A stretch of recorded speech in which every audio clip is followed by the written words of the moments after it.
Warm welcome to Disky Talk with Luyolo. If you're tuning in for the very first time, I do ask that you please subscribe and hit that notification bell. If you've been a part of this journey, I hope you thoroughly enjoy this episode. So on today's episode, I discuss all things Dstv Premiership as I have a feature-focused episode which zones in on Orlando Pirates.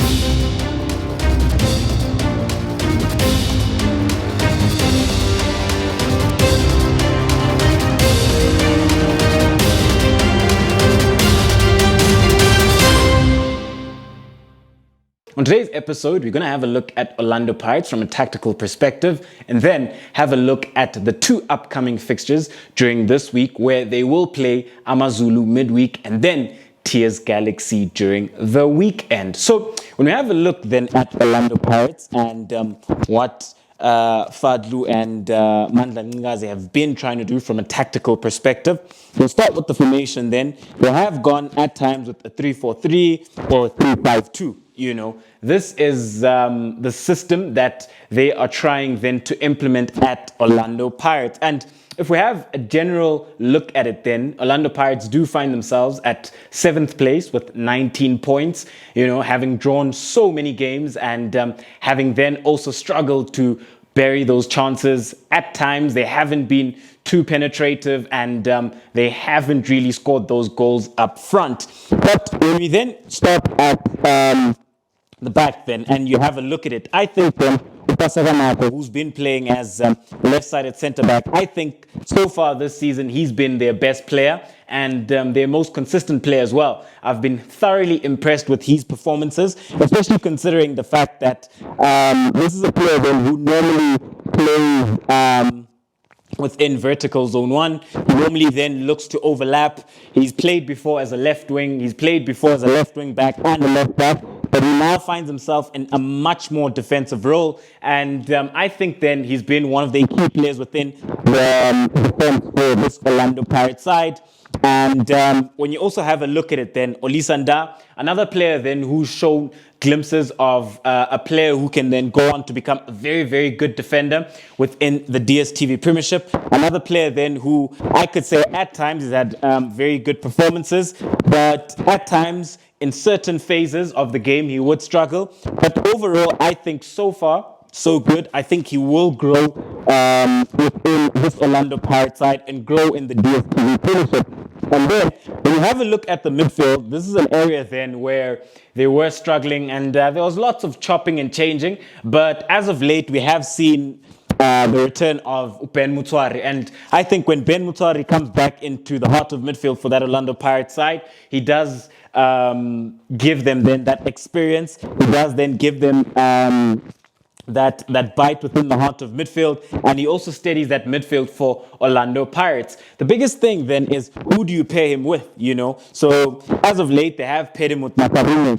I just think that alongside a Benjamin Mutswari, I think a better suited player would be Nkanyiso Zungu, who would then offer that creativity from deep pockets of spaces, also then looking then to advance the ball further up the pitch, where then he can find those penetrative passes in between the lines and then look to penetrate into the final third, especially considering the passing range that he has.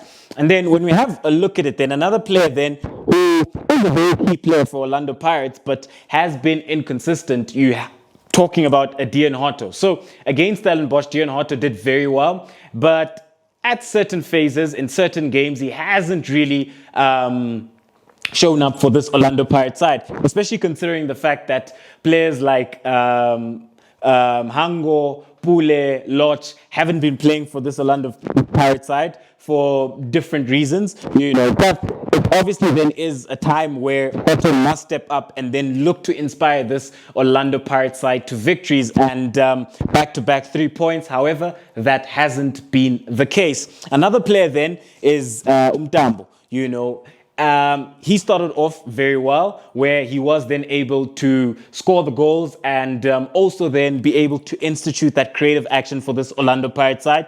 But as of late, he hasn't really been then as impactful for this Orlando Pirates side. And when you have a look at this Orlando Pirates, I just generally think that they're struggling, and they're struggling at a very important end of the pitch, which is then in the final third. So yes, against Stellenbosch, they were able to score the 3 goals, but if you have a look at the past 6 games, it's not really inspiring, especially considering the fact that this is a big club. This is Orlando Pirates. You would expect them to score a lot more goals. And also then another key thing to mention is the injured players.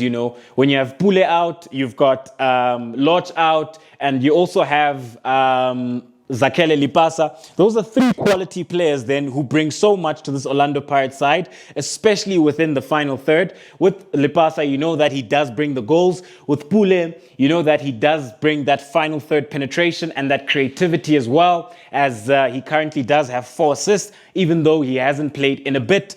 With Lodge, then, you know that he is a player then who ticks various boxes from a qualitative perspective. So he is a player then who makes for this Orlando Pirates side. He can occupy vertical zone 1, where he looks to start out wide. He is a player then who penetrates very well into the final third. He can score goals. He does pop up into the half spaces, and he generally just can roam all over the pitch for this Orlando Pirates side and orchestrate play. But I think that some of those injured players have obviously been a huge factor and a huge reason to why Orlando Pirates have been, they haven't really been consistent, But it is no excuse, because at the end of the day, they've got a squad which is big enough to cover for those players. And when they do cover those players, the players who come in, what do? They've also been struggling, and they've lacked that confidence as well, So with the Orlando Pirates, from a ball possession perspective, they are a team then that appreciate the ball.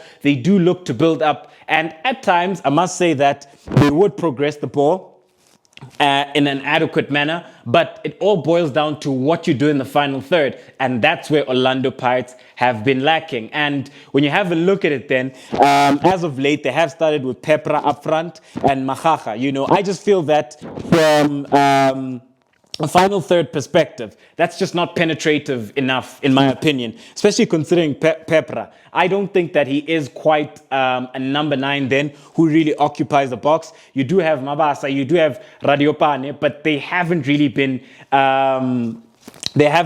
playing the past couple of games, especially Radiopane hasn't really been given the chance, So very interesting then going forward when we have a look at the 2 upcoming fixtures. So they've got AmaZulu, and then they've got TS Galaxy. Games then which both games will be very, very difficult. Having a look first at AmaZulu. Coming up against AmaZulu, very interesting encounter then, because when you have a look at both teams, they do come off the back of scoreless draws. And when you do have a look at AmaZulu, this is a side then that has so many quality players, and a team then that is also very inconsistent this season. They've also drawn quite a bit of games, and I just think that Benny is struggling to find his strongest 11. And when you have a look at Orlando Pirates, another team that is drawing a lot of games as well, and certain players are just not coming to the party. But when I have a look at that game, I think in that game they will cancel each other out, and I think that game plays to a draw. And then against TS Galaxy, it is then 2 teams then who have a similar approach and mentality with regards to how they look to keep possession. TS Galaxy under Said Ramovic, they are a team then that is looking to build up patiently from the back, work it into the midfield, and then look to penetrate into the final third. So when you have a look at that encounter from a ball possession perspective, it's going to be very interesting, and it becomes then a midfield battle, However, I do think that going into that game, Orlando Pirates would most likely have the upper hand. So I will give that one then to Orlando Pirates. So, ladies and gentlemen, thank you very much for tuning in to yet another special episode of Diski Talk with Luyolo. Do let me know, what do you make of this feature-focused episode on Orlando Pirates, and which players then should we be looking at to step up for this Orlando Pirates side? And what do you make of those players who are out injured, and how can they come back and make an impact? And the big question then, and the elephant in the room with regards to Orlando Pirates, in my opinion, is that they need a head coach. So Thank you very much for tuning in to yet another special episode of Disky Talk with Liolo. Signing out.